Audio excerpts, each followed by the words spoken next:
म सम्पूर्ण नेपाली समाजलाई भन्न चाहन्छु, काम कुनै सानो हुँदैन।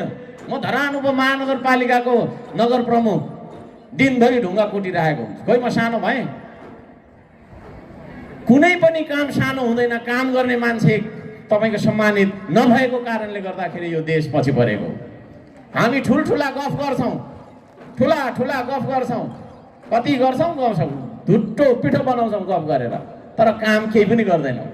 हाम्रा सङ्घीय सांसद माननीय ज्यूले जुन लेउतीसम्मको सुरुङ मार्गको कुरा राख्नुभयो, यो विषयमा मेरो अलिकति विमति कहाँनिर छ भने सुरुङ मार्ग चाहिँ बनाऊ तर जलाधार क्षेत्रबाट होइन, त्यसको लोकेसन चेन्ज गर्नुपर्छ। यो चिन्डे डाँडाको तलबाट बनाऊँ न।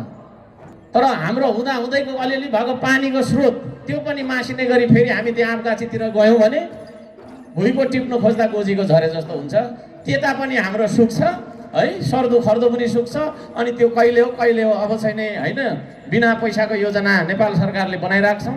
योजना मात्रै बनाउँदाखेरि त हामीले चन्द्रमा जाने एउटा भर्याङ बनाउँदा पनि हुन्छ है। एक सालमा एउटा सिडी थप्ने, अर्को सालमा अर्को सिडी थप्ने, कति जान्छ योजना त हो, तर कहाँ छ त बजेट? त्यो पनि म प्रश्न गर्न चाहन्छु।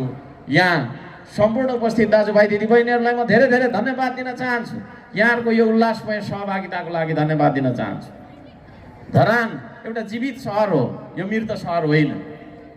धरान हाँसेर जिउँछ।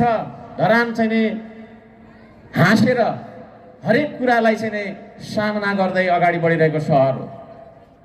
धरान विभिन्न संस्कृतिको, विभिन्न चाहिँ नि तपाईँको चाहिँ नि सांस्कृतिक पहिचान बोकेको एउटा सहर त हुँदै हो। यसपालिदेखि म तपाईँहरूलाई भन्छु, धरान भनेको श्रम संस्कृतिको सहर पनि हो। हाम्रा खोला नालामा हामीसँगै श्रम गर्नका लागि, हामीसँगै ढुङ्गा बोक्नका लागि, हामीसँगै हाम्रा खानेपानीको लागि, पाइप तान्नका लागि सिक्किमसम्म दार्जिलिङसम्मका मान्छेहरूले आएर श्रम गरेको प्रमाण हामीसँग छ। मान्छे विभिन्न खालको चाहिँ पर्यटन हामीले चाहिँ हेरिरहेका छौँ, तर एउटा नयाँ पर्यटन हामीले सुरु गरेका छौँ, त्यो भनेको श्रम पर्यटन। त्यो श्रम पर्यटनले के गर्छ?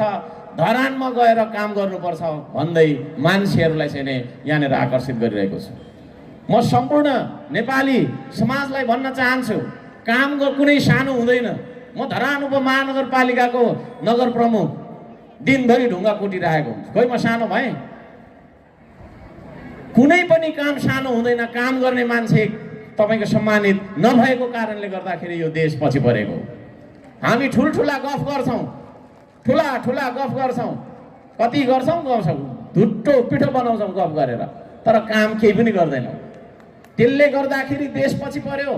त्यो बुझेको कारणले गर्दाखेरि आज धरानले श्रम अभियान मात्रै चलाएर पनि तपाईँको करोडौँ रुपियाँको काम गरेर देखाइदियो। म धरानलाई उत्पादनसँग जोड्न चाहिरहेको छु। धरान भनेको उपभोक्ताको सहर मात्रै भयो। विदेश गयो, पैसा कमाएर ल्यायो, यहाँ बसेर खायो, सकेपछि फेरि गयो, बाउ त्यसै गर्यो, छोरा त्यसै गर्यो, नाति त्यसै गर्यो, त्यो होइन। अब धरान उत्पादकहरूको सहर बन्नुपर्छ, धरानले उत्पादन गर्नुपर्छ भनेर मैले एउटा साबुन फ्याक्ट्री खोल्न खोजेको, वन आइपुग्यो। यो वन भनेको के हो? यो विषयमा चाहिँ नि बहस छेड्नका लागि पनि म हाम्रो माननीय सांसद अशोक कुमार राईज्यूलाई म अनुरोध गर्न चाहन्छु। के हो वन भनेको?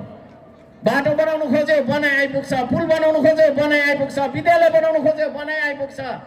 यो वन भनेको चाहिँ के रहेछ? म प्रश्न गर्न चाहन्छु। म त्यो मेयर हो जसले तपाईँको 3 महिनामा 6 लाख बिरुवा रोप्न लगायो, आफै अगाडि बढेर रोप्यो। त्यो इतिहास रचेको छैन मेयरलाई वनको महत्त्व बुझाउँदै आउँछ एउटा पुलिस। म सुरक्षा निकायलाई पनि भन्न चाहन्छु, स्वतन्त्रै भएर पनि के हो त, सार्वभौम धराने जनताले बहुमत दिएर पठाएको मेयर हो म। एउटा चाहिँ पुलिस आउँछ, आएर चाहिँ बन्दुक बोकेर सार्वभौम धराने जनताले जिताएको मेयरलाई थर्काउँछ है? के हो त्यो? म यो प्रश्न गर्न चाहन्छु। सम्पूर्ण आदरणीय दाजुभाइ दिदीबहिनीहरू, हामी तपाईँले धरानलाई जुरुक्कै उठाउनुपर्छ। अब धरान मृत सहर बन्दैन। अब धरानमा पानीको दुःख, बाटोको दुःख, अस्पतालको दुःख, के दुःख भन्दै तपाईको छैन गुनासो गर्दै धरान बस्दैन। धरान सचेत भएर उठ्छ। धरान तपाईको छैन एकदमै जागरुक भएर छैन अगाडि बढ्छ। अब म यहाँहरु सम्पूर्णलाई यो कुरा जानकारी गराउन चाहन्छु, निवेदन गर्न चाहन्छु र सम्पूर्ण म अग्रज मेरा छैन माननीय ज्यूहरु उहाँहरुलाई पनि म अनुरोध गर्न चाहन्छु। भलै हामी पार्टी फरकबाट आयौं होला, तर सुत्दाखेरि पनि देश, उड्दाखेरि पनि देश, सोच्दाखेरि पनि देश, बोल्दाखेरि पनि देश र हरेक काम गर्दाखेरि देशलाई सम्झेर गर्ने व्यक्ति हुँ म। मलाई तपाईहरुले एउटा धरानको जनताको सेवा सुविधा र सुशासनका लागि, धरानको विकास र धरानको उन्नयनका लागि जनताले चुनेर पठाएको व्यक्ति हो भनेर मात्र हेर्दिनु होला। यो त पार्टी मिल्दैन भन्ने किसिमले कोही कसैले चाहिँ नबुझ्दिनु होला, त्यो खालको कसैले चाहिँ नसोच्दिनु होला।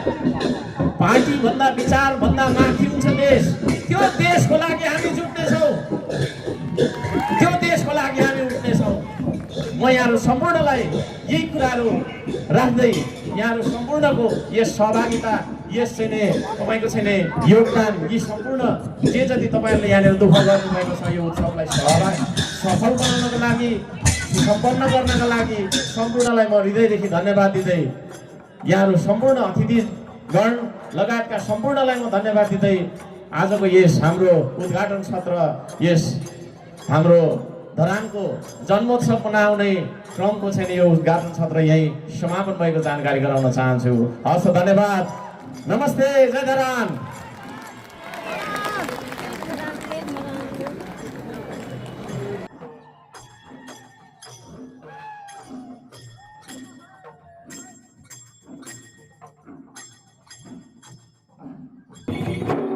फरक शैली, फरक धार, सबै समाचार एकै साथ। नुमाफुङ खबर टिभी हेर्न नभुल्नुहोला।